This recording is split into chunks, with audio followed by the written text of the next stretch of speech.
Eu sou da geração pós-Guerra ao Terror. Isso significa que foi uma geração que cresceu vendo Osama Bin Laden morrer, sem entender direito quem foi Osama Bin Laden. É a geração que já cresceu vendo os filmes do Homem de Ferro metendo porrada no Talibã. Cresceu com jogos como Call of Duty, onde já tratam normais intervenções dos Estados Unidos no Oriente Médio, e usa até na verdade como subtexto para depois uma intervenção russa. Mas é uma geração que, como já falei, cresceu vendo a presença militar americana no Oriente Médio como a sua maior força. Então, como parte dessa geração, eu venho aqui dizer de que essa derrota dos Estados Unidos no Afeganistão, ela se mostrou a mais trágica derrota desde o Vietnã. Eu vou até um pouco mais além. Eu acho que foi até pior. Vamos lá. É verdade que sim, o acordo do Trump não foi muito bem pensado. Ao ele sentar e negociar com o Talibã, ele dá uma legitimidade internacional ao grupo terrorista, ao mesmo tempo em que o discurso do Biden pós a saída foi algo trágico, para dizer o mínimo. Foi muito infeliz, ele realmente lavou as mãos no sofrimento dos soldados americanos, tá? Porque muitas pessoas, por exemplo, perderam a perna, tiveram um problema de estresse pós-traumático por causa dessa guerra. E ele está dizendo então que os esforços dos soldados não valeram de nada. Mas também para o próprio povo afegão, de que eles estavam de que eles não queriam defender o próprio país do terrorismo. Acho que não fala mais infeliz do que essa. Eu até contesto muitas das análises de especialistas mais mainstream da famosa dos soldados desmotivados. Olha, eu acredito que grupo terrorista que apedreja mulheres, que trafica ópio e tem alguns casos de pedofilia, inclusive, tem motivo suficiente para você querer lutar com ele sim. Mas o que eu acredito que aconteceu mesmo se baseia na seguinte sequência de fatos. Primeiro, você não teve lutas nesse meu tempo na saída dos Estados Unidos. Isso quer dizer que o Talibã ele tomava cidades sem confronto. O presidente, ele, segundo a Rússia, ele tinha saído no seu helicóptero Chinook com carros de dinheiro, tá? Com várias maletas de dinheiro, com muito dinheiro. Esse dinheiro teria vindo do Tesouro Nacional, segundo fontes oficiais. E algumas fontes mais obscuras dizem de que o presidente ele falou para o exército não lutar, falou para eles se juntarem todos ao redor de Cabul para iniciar uma grande contraofensiva contra o Talibã. Com esses fatos postos na mesa, eu aqui só consigo pensar em duas possibilidades.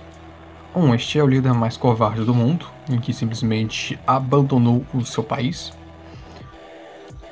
Ou teve algum acordo mais obscuro em que terminou com ele vendendo o próprio país dele. Ou seja, o presidente mais corrupto do mundo. Eu não duvidaria disso. Você pode acreditar também, ainda acreditar nos soldados desmotivados que não queriam lutar contra apedrejadores de mulheres, de que o povo afegão ele tinha mais vontade de pegar em fuzilagem de avião do que pegar em Kalashnikov e dar tiro neles. Mas isso é essas duas possibilidades é que eu acho mais prováveis. Agora vamos esquecer do que nós achamos e vamos ver o que deve acontecer. Se o cenário permanecer estático, tá, se nada mudar, o Talibã, ele vai, o Afeganistão do Talibã, ele vai ficar parecido com certos países extremistas que todo mundo sabe que é filho da puta, mas ninguém pode dizer. Por exemplo, a Arábia Saudita, todo mundo sabe que na Arábia Saudita existe penas de apedrejamento, existe execuções de ateus, de homossexuais, mulheres têm menos direitos do que no Ocidente. Ao mesmo tempo, ninguém abre um A sobre a Arábia Saudita porque eles têm muito dinheiro. Eles têm muito dinheiro, então isso inclui até países inimigos dos Estados Unidos como Rússia e China, tá? Você não fala nada sobre as questões sociais deles, você só pega o dinheiro dos sheiks sauditas. Basicamente é isso. Ou então o Paquistão, que é outro país até bem conhecido, inclusive, por suportar certas iniciativas terroristas, mas ninguém solta um A sobre o Paquistão, porque ele tem armas nucleares. Aqui ninguém vai soltar um ar sobre o Talibã porque ele venceu a Estados Unidos e Rússia. Por isso que você tem as situações como a primeira-ministra da Nova Zelândia, basicamente implorando para o Talibã respeitar os direitos das mulheres. Isso aqui eu acho que é algo muito relevante, mostra o quão trágico é a situação. Porque no fundo é o melhor que ela pode fazer mesmo. Não é como se a Nova Zelândia agora vai tentar fazer melhor do que os Estados Unidos fizeram. Não vai. Certamente não vai. O buraco afegão é algo bem profundo. Os ingleses, no seu auge do chamado Império, onde o sol nunca se põe, eles perderam pro povo afegão. Os soviéticos, ainda com o auge do Exército Vermelho, eles também perderam para os Mujahidins. E agora os Estados Unidos, como o maior exército do mundo, ao mesmo tempo a potência com mais dinheiro no mundo, perdeu agora para os Mujahidins. Ou seja, no fim da história, nós vemos o quanto, na verdade, esse país ele tem uma história de luta, ao mesmo tempo que eu acho que o final foi trágico. Eu gostaria, tá? Eu vou abrir aqui o parênteses, mas eu gostaria de que a resistência mais ao norte, que está se formando no país, tivesse mais força e conseguisse retomar o poder. Mas eu acho isso muito improvável. Tal resistência, inclusive, que vale ressaltar, é, na verdade, Tajiquistão. É um país próximo fronteiriço, porque, na verdade, o país Afeganistão, na verdade, é um desenho no mapa feito pelos ingleses. Não levou em consideração questões étnicas nem históricas. Então, você tem, tipo, um outro povo dentro do mesmo país. Talvez seja possível o Tajiquistão anexar aquela região de uma vez. É possível. Mas vamos lidar com esse fato. O Afeganistão vai virar um Paquistão e uma Arábia Saudita 2.0. Ninguém mexe com os caras.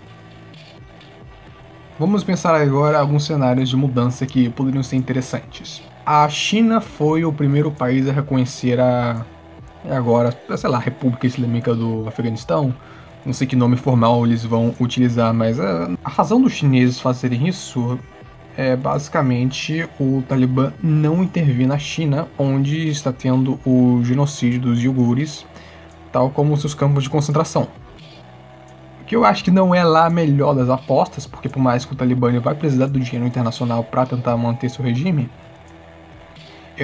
eu acho que é da natureza dele intervir fazer esse tipo de coisa, tipo intervir lá e salvar os irmãos muçulmanos para espalhar o califado muçulmano mundial e enfim, essas outras besteiras que a gente que vê em filme.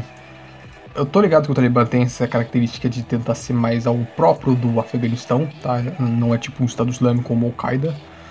Ainda assim, eu vou dizer, é da natureza deles quebrar esse tipo de acordo. Se eles quebrarem esse tipo de acordo, bem, nós então podemos ter uma terceira guerra do Afeganistão, onde dessa vez a China pode entrar no cenário.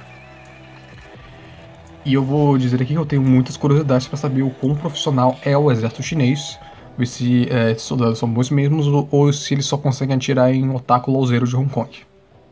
Hoje, o país que tem a maior presença militar perto do Afeganistão é a Rússia, onde eles fazem os grandes exercícios militares com os países da antiga União Soviética que fazem fronteira com o Afeganistão.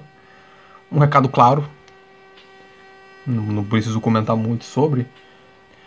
Então existe uma pequena chance de algo assim acontecer, ou então daquela resistência flopar de vez e, enfim, manter Talibã no poder sem grandes oposições.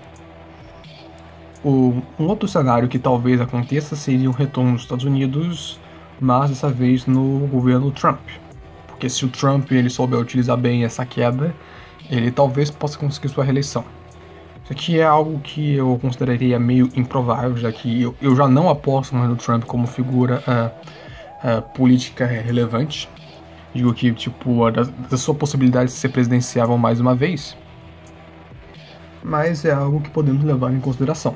De que ele saiba utilizar muito bem essa derrota do Joe Biden.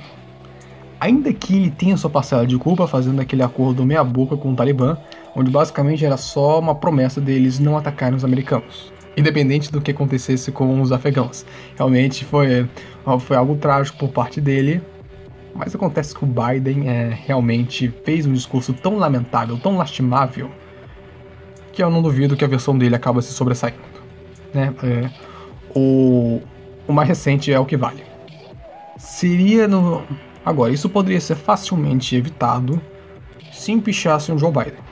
Kamala Harris, por mais que eu tenha 1 milhão de críticas, por mais que eu não goste do movimento progressista, vou ser oposição contra ela sim, eu acho que é uma pessoa muito mais sã do que este velho. Isso aqui é a minha opinião. Eu não sou diplomata e eu posso dizer essas coisas, eu posso ser honesto com vocês. Talvez um último parêntese. Eu vi pessoas na internet... Só talvez um último tópico. Eu vi pessoas na internet apoiando o Talibã como se fosse um grupo anti-americano, tipo, algo bom mesmo, né? O Talibã sumiu, nos vazou. O próprio Rui Costa Pimenta, né, o presidente do PCO, tinha comentado algo parecido. E é um comentário bem infeliz. Lembre-se que não é porque você é anti-americano que necessariamente é bom. Talvez eu faça um vídeo próprio para isso, talvez se vocês quiserem. Mas eu acho muito infeliz esse tipo de comparação, gente. Vamos lá, é um grupo que apedreja mulheres. Dá pra citar vários problemas. Talvez algo que seja mais convincente seria o fato deles fuzilarem pessoas no dia da independência. Independência, sim. Independência contra os ingleses, contra os imperialistas. Eles não estão nem aí pra diversidade política, nem pra revolução proletária, nem nada. Eles estão interessados em se manter no poder. E eles são capazes de tomar qualquer medidas autoritárias pra fazer isso. Não, eu não espero a moderação desse grupo. No máximo, talvez daqui a alguns anos você vai ver notícias, sei lá, tipo 5 ou 10 anos, notícias tipo: agora mulheres podem dirigir no Afeganistão. Talibã permite mulheres saírem sem permissão do marido. Talibã permite homossexuais ficarem dentro de casa, sem sob ficar mira de uma sniper. Esse tipo de notícia lá, pseudo-progressista, né, que a gente fala, porra, né, mas para investidor não funciona. Tipo o que a Arábia Saudita e o Irã estavam fazendo mais recentemente, né, de soltar esses direitos muito óbvios para certas minorias. É algo que podemos aguardar. Enfim, se você veja isso, se você gostou, dê like, se inscreva, meu nome é Vargo, por esse vídeo, tchau.